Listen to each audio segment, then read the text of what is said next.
Hello, I am Gill Stannard Naturopath and I am just about to go live, but I am double screening today, so I am attempting to go live. Maybe not. One piece of technology at a time today. Hello, it's Wednesday the 25th of March. Great to see you once again. Today's been a bit weird, hasn't it? Because, let me just have another go at doing this. Because today is, now we can do it all at the same time. We're live now. Today's been a bit difficult to set up because all of a sudden Facebook Live decided to have a different format. So I've just been fiddling around for the last 2 minutes. But we're here both on Instagram Live, which cut out yesterday. That may have been because of a very large proportion of people in this mobile phone area blocking the lines and increasing use for all sorts of data because of trying to get a hold of Centrelink. I hope that's not you, and if it is you experiencing massive changes in your work and income, I'm here for you free every weekday at 1 o'clock, and I want to share some community and kindness and connection. I know it doesn't make up for a lack of cash. It might be a strange question to ask right now, but what are you doing for fun? Are you having any fun at all? Are you keeping connected? So I had an interesting revelation today, and I realised that this working from home for the past 6 years, it was a really steep learning curve because it was quite lonely. Now, all these people around the world that I know and love are working from home or not working, but are at home, and I'm having more daily connection than I have in these past 6 years.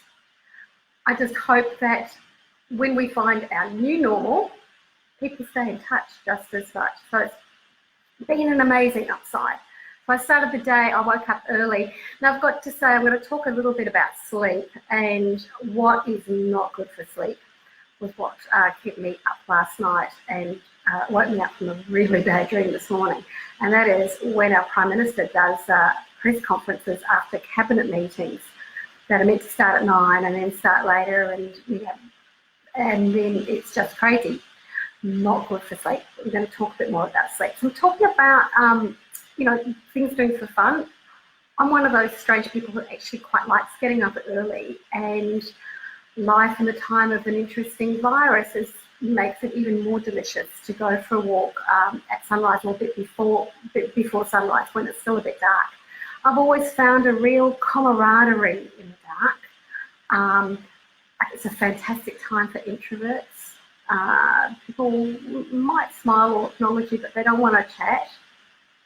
So the early morning walk, after that, I came back and had my early morning hot drink while sitting in the sun with my clinic door open, talking to a friend in London, checking in with him at the end of his first day or so of lockdown there. Then my sister in New Zealand, then phoned my father. Today's a half day for work. I start at midday.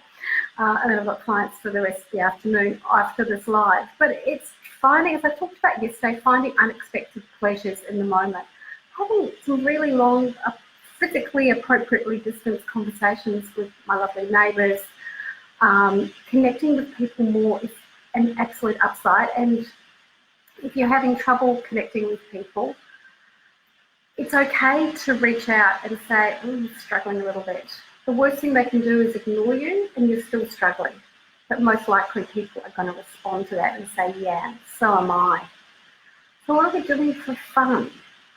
There definitely comes a time that we need to switch off from the constant news cycle and to minimise the times that you actually check in with what's going on in the world. One thing I'm going to do for fun this week is tomorrow, Thursday, I'm doing something I haven't done for about a couple of years, but for my first years in Sydney, every Thursday I used to go to No Lights No Lycra here in Newtown and dance in the dark.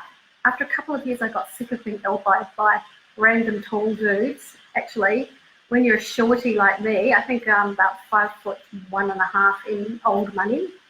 Sorry about the non-metric. And it's just not a great place. So it would end up through. So this Thursday at 7 p.m. Sydney time for half an hour. If you're on Insta, search No Lights No Lycra Sydney, and they're going to do a live stream on Insta and on Twitch, so you can dance in your living room as dark as you like, as solo as you like, and we can all dance together. To me, that's just like, what a fun idea. I'm going to be doing No Lights No Lycra tomorrow at 7. That's 9 o'clock for my New Zealand friends who have just come onto the stream. I'm trying to moving towards doing some more writing, some more creative writing, and having creative ideas. This initial stage of any strange times and emergency are often taken up with survival. Some of us have been a little bit ahead of the curve, planning, putting things into place, and are just waiting for lockdown to happen. I actually have a bit of headspace now. You may not be in that same place yet, and I'm not going to assume that the good headspace is going to last for too long, but hopefully it does, to actually start thinking about creative ideas, because I'm not working as much, so it's coming in fits and spurts. This week's been busy, last week was quiet. I do up to 20-something hours a month volunteering as a consumer and research for ovarian cancer and other ovarian cancer advocacy. So I've just actually had the majority of that time free up. I think this month it's going to be less than 10 hours because there's been nothing face-to-face. So it's giving me some time for creative projects, and I would love it if you can put in the comments what your creative projects at the moment are and any silver linings that you're finding. I'm not being Pollyanna about this. There's, the shit is going down. But for me, it's, as I said, connecting with more people and actually feeling a sense of creativity returning.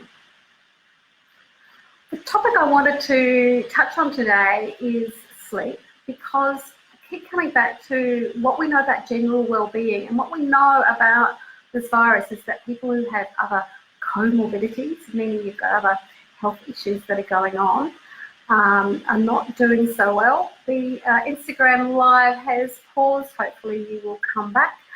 Are not doing as well as those who in the same age groups who have no comorbidities. And really, good health begins with good sleep. It's really understandable at the moment if your sleep is disrupted. You may have totally new regimes and routines and be out of whack. Perhaps not having to get up so early in the morning can mean that you're staying up a bit later at night, that you're watching a bit more on the screen, or you're scrolling through news feeds.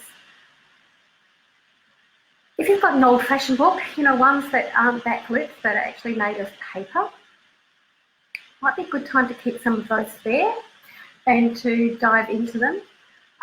Or even just things like listening to a podcast and closing your eyes and relaxing. Doing some stretching. I'm not going to show it because everything's going to fall down. I've just got a new bolster yesterday. Thank you, Anna, to stretch my back out on. And that's also, every time I look at it, it's reminding me to move my body.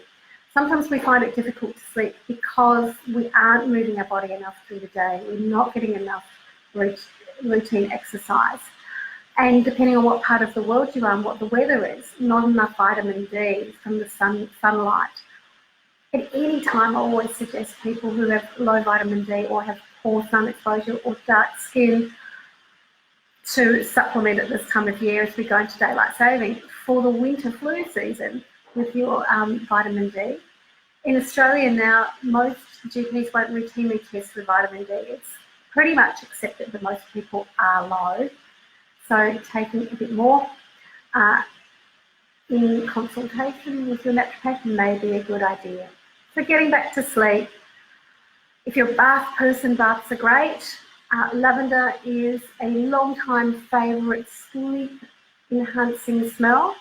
Small percentage of people are actually allergic to lavender, but you'll know on your first exposure if you break into hives, if you've used lavender before, whether the oil or just my tip that I shared with Pip Lincoln in her wonderful book, When Life is Not Peachy for Baths, is to make an oat bag. So if you have managed to get some oats, and I know that they can be a bit precious at the moment, if you could spare even a tablespoon of oats to put into a clean old stocking, clean hanky, muslin cloth if you've got it, put a sprig of lavender in, tie it up, and put that in your bath, or even if you have in your shower, use it as your soap bag. So it's really great to use oats as a soap bag when you react to regular soap. It will help clean you. They've got saponins in them, which saponins are basically a constituent of plants that make things soapy. So you'll get a bit of a lather up, which is great. And in the bath, if it's floating around with you, you'll get the lovely waft of lavender. Lavender is one of those things that's quite easy to wildcraft from when it grows through people's fences onto the streets, and you just need one or two stalks, one or two heads of that to put into your lavender bath. The other thing that might help you if you're having trouble getting off to sleep, and it's not a matter of not moving your body enough, not exercising enough, not shutting down, it could be that during the day you may need to take some time to do what I call brain dumping. Other people know that as journaling, but not to do it just before bed unless you're really upset about something and you really have to do it because it's going to stir stuff up. So I'm going to wrap things up today. It'd be lovely to know in comments about what creative things that you're considering, or if you're not in that headspace yet.